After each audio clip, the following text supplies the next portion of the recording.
Thank you for all the photos that are coming in. We're getting loads of them. We're going to take a look in just a moment. We will, but first, Christine Walkden celebrates a van that has found a special place in Britain's history. Whether it's a white van man or the emergency services, British drivers seem to have a strangely loyal bond to their vans. But where did this love affair begin? 1965, and the British arm of Ford are about to release an unlikely cult icon onto the streets. 50 years ago, Ford launched the Transit. Designed as a commercial van, it was soon to take on a life of its own. Peter Lee wouldn't swap his collection of 12 Transits for a fleet of Ferraris. The transit van for me has changed my life. When I was a young man, it gave me transport. It's put food in my mouth. It's given my family holidays. It's just perfect in every way for my style of life. So how did the Transit change things? It was just revolutionary. It had a sharper turning circle than commercial vehicles previous. It was faster. It was more car-like even then, in 1965. Freedom on wheels, I call it. These were the first vans not to need special haulage licences, so youngsters like Peter were free to drive them anywhere. I worked with Ford at Langley on the line, putting gearboxes into Transits. Really? And that's when it all started. I bought a Transit and I went to Spain and I lived in the back of it for 13 months as a hippie and lived on a strawberry farm. It was really cool.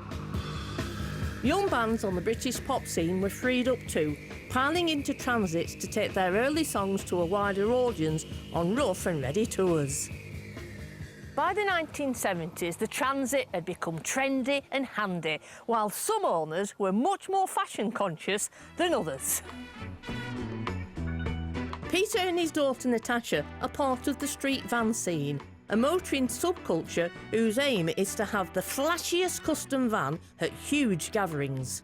The thing that really stuck in my mind as a child was the artwork. Right. And there was such amazing artwork on the vans. It started in California, where all cool things seemed to start in the 60s. All the youngsters saw it over here, and the National Street Van's still going today.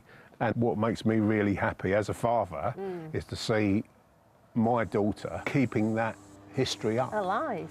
We're a formidable team. He finds them, I make them pretty. Do you think there's an element of showing off when you do up your vans? Do we show off? Yeah.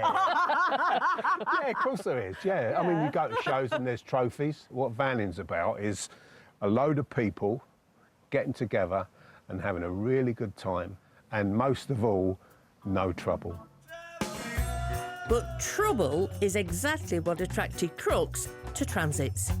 From the mid-60s onwards, British streets were the setting of huge games of cops and robbers, played out in Transits. Former Met police officer Ian Clark was one of the good guys. They were easy to steal.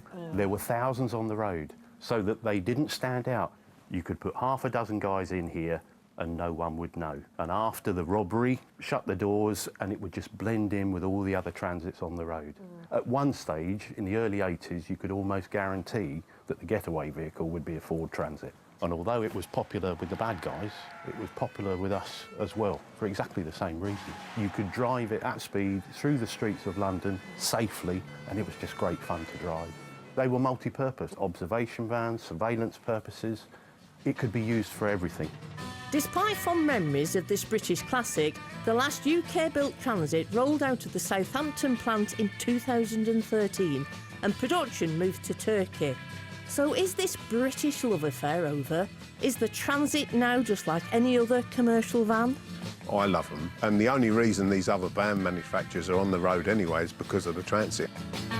The Transit is the godfather of vans. It's just always looked after me. Well, I've got a van fact concerning Matt Baker, because Matt here has always had a van, haven't you, since you passed your driving test? Always. And learnt in a van. I did. I learned in a big box van, which bizarrely, as I introduced Peter Lee and Natasha Lee, we bought from the town of Peterlee. That's crazy. How crazy is that? It's incredible. Anyway, Peter, crazy. we're now going to have a look inside your house. Now we've seen your vans.